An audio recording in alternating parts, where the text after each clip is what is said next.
जी, महागठबंधन की जब सरकार थी उस वक्त बिहार में शराबबंदी लागू किया गया था। आप लोगों ने उसका समर्थन किया था, लेकिन तेजस्वी यादव अब चाहते हैं कि ताड़ी पर से प्रतिबंध हट जाए और जो जेल में बंद लोग हैं उन्हें रिहा किया जाए। देखिए, बहुत स्पष्टता के साथ कहना चाहूँगा कि संपूर्ण समाज की भलाई के लिए बिहार की महिलाओं ने जो मांग माननीय मुख्यमंत्री जी के समक्ष रखी थी, उस वक्त बिहार की सभी राजनीतिक पार्टियों ने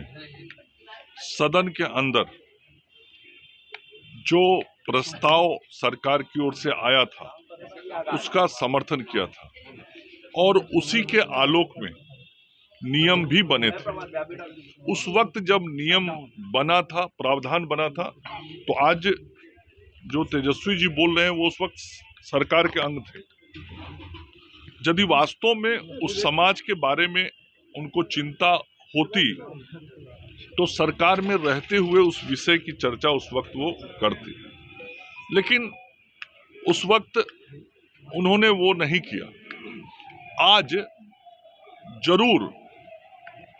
उस समाज के हित के लिए तो वो कुछ ना कर पा रहे हैं ना कर पाएंगे, लेकिन झूठा घरियाली आंसू बहाने का प्रयास कर रहे हैं। उनको मालूम होना चाहिए कि जिस समाज के हित की वो बात कर रहे हैं, उस समाज के हित के लिए माननीय मुख्यमंत्री जी ने बहुत सारे कार्यक्रम और योजनाएं दी हैं। इस राज्य में नीरा के लिए जो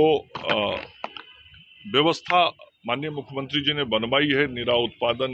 नीति से लेके उसके बाजार तक की, उसके अलावा उस विशेष समाज के रोजगार के लिए अलग से जो प्रावधान किए हैं, आज उस समाज के अंदर खुशी है कि माननीय मुख्यमंत्री जी ने हमारे जीवन को बेहतर किया है। इसलिए नेता प्रतिपक्ष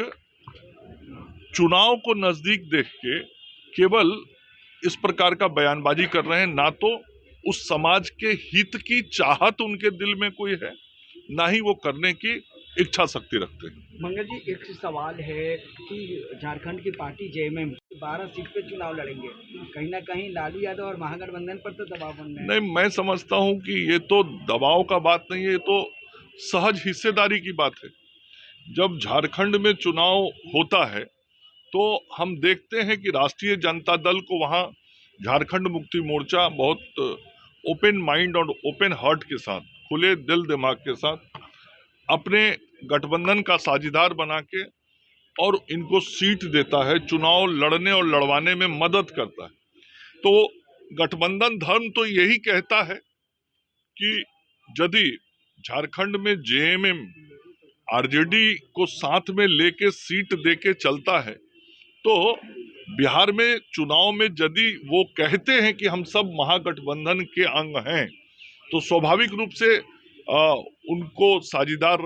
रखना चाहिए और साझीदार को हिस्सेदारी जो मिलनी चाहिए वो उनको देनी चाहिए। अब संख्या क्या हो नहीं हो वो तो उन लोगों का विषय है, लेकिन यदि ईमानदारी रखनी है तो ये करना चाहिए। लेकिन अभी तक का जो इतिहास रहा है वो इतिहास यही रहा है कि बिहार में जब जब चुनाव हुआ है, राष्ट्रीय जनता दल जिन दलों के साथ गठबंधन बनाया है उन दलों के साथ धोखाधड़ी ही किया है। अभी भी हमारे कुछ साथी उनके साथ सटे हुए हैं, उनको भी खुलेआम धोखा दिया। स्थिति ये हो गई थी कि प्रेस कॉन्फ्रेंस से उठ के उनको निकलना पड़ा था और झारखंड मुक्ति मोर्चा की भी वही स्थिति हुई थी। एक बार फिर से राष्ट्रीय जनता दल अपने सहयोगी दलों के साथ कुछ ऐसा ही करने वाला है। एंटी इनकम्बेंसी नहीं है, प्रो इनकम्बेंसी है। और नीतीश जी के समर्थन में आज बिहार की जनता और बिहार के मतदाता हैं और इसी का ना परिणाम है कि अभी उपचुनाव हुआ तो चारों का चारों सीट एनडीए जीता, लोकसभा का चुनाव हुआ तो 3/4 सीट एनडीए जीता और लगातार 20 वर्षों से बिहार की जनता ने सेवा करने का अवसर एनडीए को दिया है। और आज एक बार फिर से नरेंद्र मोदी जी और नीतीश कुमार जी के नेतृत्व में बिहार की जनता बिहार की सरकार को सेवा करने के लिए अगला 5 साल और देने का मन बना चुकी है, ये उनको मालूम है। राजनीतिक रूप से बयान देने के लिए वो इस प्रकार की बातें करते हैं, ना तो वो कुछ कर सकते हैं इस राज्य के हित में, राज्य के विकास के लिए, ना उन्होंने किया 2 बार उनको उप मुख्यमंत्री के रूप में अवसर मिला तो, और ना ही बहुत लंबे समय तक उनके माता पिताजी का जो 15 वर्ष का कार्यकाल रहा, उस 15 वर्ष के कार्यकाल में राष्ट्रीय जनता दल ने इस बिहार के लिए कुछ भी किया सिवाय बिहार को बर्बाद करने का, बिहार की छवि को खराब करने का, बिहार की प्रतिष्ठा को धूमिल करने का, बिहार से रोजगार को समाप्त करने का, बिहार से शिक्षा और स्वास्थ्य व्यवस्थाओं को समाप्त करने का, यही तो उन लोगों ने किया है और बिहार की जनता ने इसको देखा है। इसलिए इनके भाषण दे देने से केवल बिहार की जनता का विश्वास उन पर नहीं बनने वाला।